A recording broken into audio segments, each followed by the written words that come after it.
to our program, A Step Back in Time.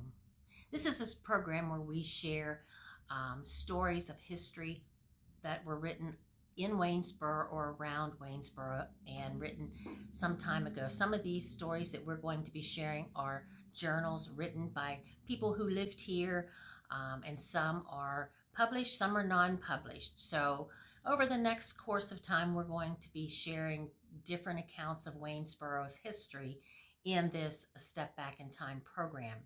The next several weeks, we're going to be reading from the book, The Lilac Bush, and this is an autobiographical account of life in and around Waynesboro from 1758 to 1952, and it was written by George Beard Coffman. And I'm going to start in the reading this morning the section that's entitled Fanny and Charlie. The Beard farm and the Ferguson wagon shop at Fountaindale could not have been a full mile apart.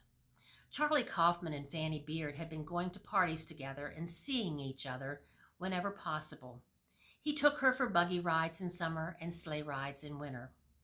On September 28, 1868, Charles A. Coffman and Fanny M. Beard were united in the bonds of holy matrimony at Fountaindale, Pennsylvania, by the Reverend E.S. Johnston of the Evangelical Lutheran Church of Emmitsburg, Maryland, in the presence of members of the family and neighbors. The Martin family lived in a 14-room house on a farm adjoining the Beard farm at the foot of Hay Knob. Charlie and Fanny rented several rooms and set up housekeeping in this house.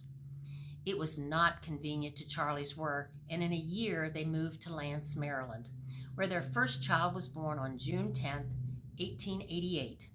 She was given the name of Ruth Adelia. Working as a bridge carpenter on the railroad meant being away from home most of the week, and it also caused Fanny to pack food which would last Charlie for days. It was not a good way to live if you did not have to. They had dreams of better things. Waynesboro offered an opportunity to young carpenters who were willing to work. The next move was a visit to Waynesboro. The town was growing. The population increased from 1,888 in 1880 to 3,811 in 1890. It meant new homes everywhere and lots of work. Charlie found what he wanted at the Geiser Manufacturing Company, and they made the decision. They located a house they could afford at 144 North Church Street, then called Mechanic Street. The purchase price was $1,100. It had 3 bedrooms upstairs. The downstairs consisted of a long room across the back, which was used as a kitchen and for any other purposes that a small family might need. There was a front room, and to the south, the hall and stairway to the second floor. Fanny would have to use a wood chunk stove for cooking and for heat. In the winter, they would change the smoke pipe for the chimney outlet in the bedroom above. A little heat on the second floor would be better than none. There was a cellar and a shed attached to the back of the house. The shed could be entered from the kitchen, and there was a door to the yard from the shed. There was running water in the kitchen, and the toilet was down at the end of the garden. Beyond the outhouse and on the alley was a stable. The lot was 40 feet wide and 140 feet deep, with a boardwalk from the back door to the stable. A picket fence surrounds the property, which could make a nice yard for the children, with room remaining for a garden. Charlie and Fanny purchased the property from Emma Washaball and her husband, and they must have saved mightily to pay it off, because no one remembers them ever speaking of it. Charlie finished out January 1890 with the Western Maryland Railroad and went to work at Geiser's on February 18th at 15 cents per hour. By 1892, he was making 20 cents an hour, keeping his time meticulously in a monthly time book until April 1900, as he spelled it. And he spelled April with an E on the end. He went to work in the department that assembled the threshers, which made Peter Geiser famous, working 10 hours a day. There was no such thing as time and a half or double time pay for overtime.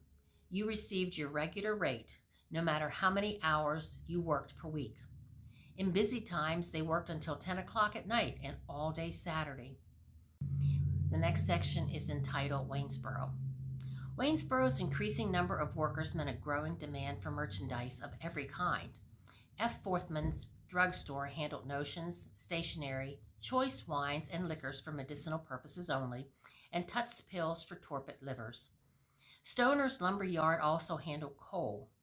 Good, Basore, and Unger operated a ladies' store. I.F. Delaplane sold baked goods and candies. Simon Weiner sold men's clothing. G.H. Russell stocked cook, parlor, and heat stoves, tinware of all kinds, and roofing and spouting. Plank and Roar, in their hardware business, had something new in stock, a refrigerator. It was made of wood, and the interior was lined with zinc. It was 4 feet high, 2 feet wide, and about 18 inches in depth. The 2 doors in front, upper and lower, each had a latch handle. The upper section held a block of ice, and in the lower section was placed milk, butter, eggs, meat, and other perishables. As the ice melted, the water ran through a pipe to drip pan below. It saved mothers many trips to the cellar on hot summer days. If this contraption kept food from spoiling, think what it meant when the dog days of August arrived and food spoilage caused so much summer complaint. It was priced at $9.50. Ice could be bought in town. It was cut from ponds and dams along the streams and stored in log ice houses. Covered with sawdust, it kept well until needed. In the early 1880s, Frick Company began making refrigerating machines using ammonia compressors. Waynesboro was soon to have its own ice-making plant. J.F. Zullinger handled hats, caps, and boots. Daniel Shockey ran a lumber yard. I.E. Yost sold boots, shoes, and hats. Ezekiel Eldon handled jewelry and clocks. S.G. Miller made boots and shoes to order and did shoe repairing. B.F. Spangler handled spring and summer millinery, hats, bonnets, ribbons, etc., corsets, and bustles. Kohler's jewelry store showed the usual line. The First National Bank of Waynesboro took care of the community's banking needs, and there was some talk of starting another. W.H. Morrison operated a general store on East Main and had a nice line of confections. He sold valentines that were beautiful and fancy and right expensive. Next door, Edward and George Eiler ran a busy barber shop, and out at the corner of Main and Broad, J.N. Knoll carried a full line of groceries.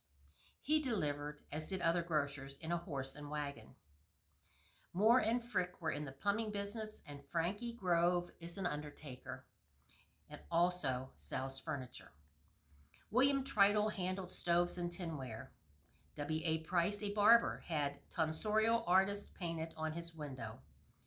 J.T. Crawl and Company were in the furniture and undertaking business, and F. Wagley in the livery business. Whiskey was handled in most stores, but if you wanted to purchase it on the sly, you could drive out to Weldy's Distillery, a mile southeast of town. They distilled malt whiskey, rye and corn whiskey. Dr. Walter Pear was a homeopathic physician, Dr. A.H. Strickler, a physician and surgeon, and Drs. Joseph Franz, J.B. Amberson, Benjamin Franz, I.N. Snively, and J.M. Ripple were general practitioners.